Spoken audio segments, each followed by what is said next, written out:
spreading and creating the awareness in the society. The reason behind this is many diabetic patients who are above 60-65 immunocompromised, ज्यांची immunity खूप low असते, त्या लोकांना न्यूमोनियाचे chances असतात. आपल्या रायगड जिल्ह्यामध्ये it is very common, viral diseases are very common. हे मॉन्सून सीझन मध्ये खूप कॉमन असतात. तर फ्लूचं व्हॅक्सिन झालं, न्यूमोनियाचं व्हॅक्सिन झालं, हे खूप कॉमनली दिलेलं जातं. पण नॉर्मली लोकांना माहीत नसल्यामुळे आणि याची धास्ती असल्यामुळे की व्हॅक्सिन घेतलं तर काय होऊन जाईल, मला काही बिमारी होणार का, मला काही त्रास होऊन जाईल का, हे सगळे प्रकार आम्ही थोडंसं भीती काढण्याचा प्रयत्न करू. आणि हा लॉन्च त्याच्यासाठीच केलेला आहे की let's speak up for the vaccines, की they are very very important for us. लोकांचे हॉस्पिटलायझेशन रेट कमी करू शकते, या प्रकारचा हा एक माध्यम आहे.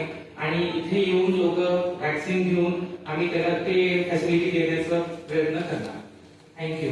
आणि आता मी माझे कलीग आहे डॉक्टर श्रीराम सर, त्यांना हँड ओव्हर करतो.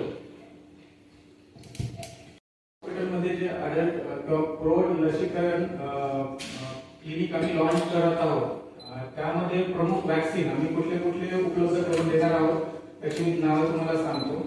एक आहे हेपॅटायटिस व्हॅक्सिन. हेपॅटायटिस मध्ये दोन प्रकारचे व्हॅक्सिन असतात, त्याच्यामध्ये हेपॅटायटिस ए आणि हेपॅटायटिस बी. त्याच्यानंतर फ्लू व्हॅक्सिन, जे आपण इन्फ्लुएन्झा इन्फेक्शन प्रिव्हेंट करण्यासाठी देतो. त्याच्यानंतर आहे निमोकोकल व्हॅक्सिन. निमोकोकल व्हॅक्सिन हे मुख्यतः आपण निमोनिया आजार किंवा निमोनियाचा जो छातीचं इन्फेक्शन असतं तो आपण प्रिव्हेंट करण्यासाठी देतो. त्याच्यानंतर आहे व्हॅरिसेला किंवा सिंगल चिकन पॉक्स व्हॅक्सिन.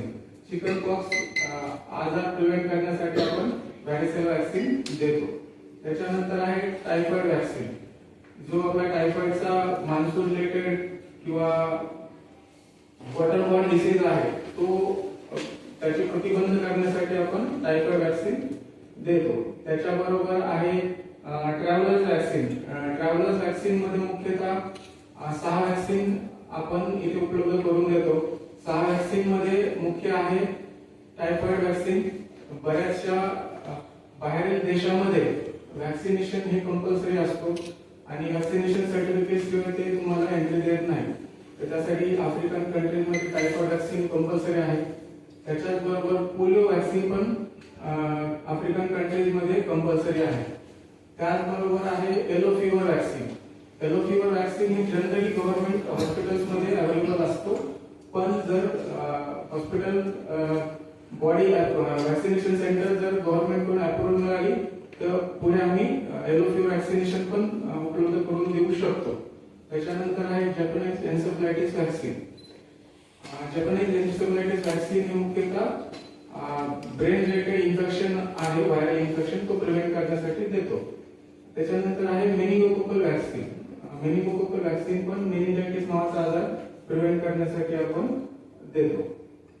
त्याचबरोबर आहे डिप्थेरिया, टीडॅप म्हणतो आपण, टिटॅनस, डिप्थेरिया आणि पर्ट्युसिस, हे 3 मुख्य इन्फेक्शन प्रिव्हेंट करण्यासाठी आपण टीडॅप व्हॅक्सिन देतो. हे सर्व प्रकारचे व्हॅक्सिन आता तुम्हाला मेडिकलमध्ये उपलब्ध असणार आहे. आणि अडल्ट व्हॅक्सिनेशन क्लिनिक लॉन्च करण्याचा मुख्य उद्देश हा आहे की लोकांची मानसिकता हीच आहे की फक्त लहान मुलांनाच व्हॅक्सिन किंवा लसीकरणाची गरज आहे, पण तसं नाही. प्रौढ व्यक्तींना पण व्हॅक्सिनेशनची गरज आहे, का तर भविष्यात मोठे आजार त्याच्यामुळे रोखले जाऊ शकतात. थँक्यू.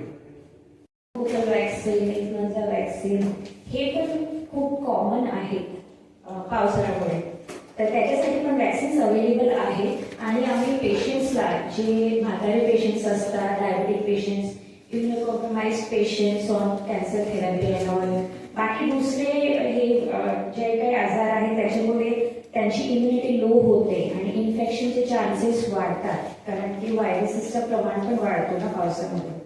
त्याच्यासाठी पण अवेअरनेस करून पेशंट्सला प्रॉपरली काउन्सिल करून त्यांना हॉस्पिटलमध्ये ऍडमिट असताना किंवा डिस्चार्जच्या वेळ हे वॅक्सिन आम्ही देऊ शकतो.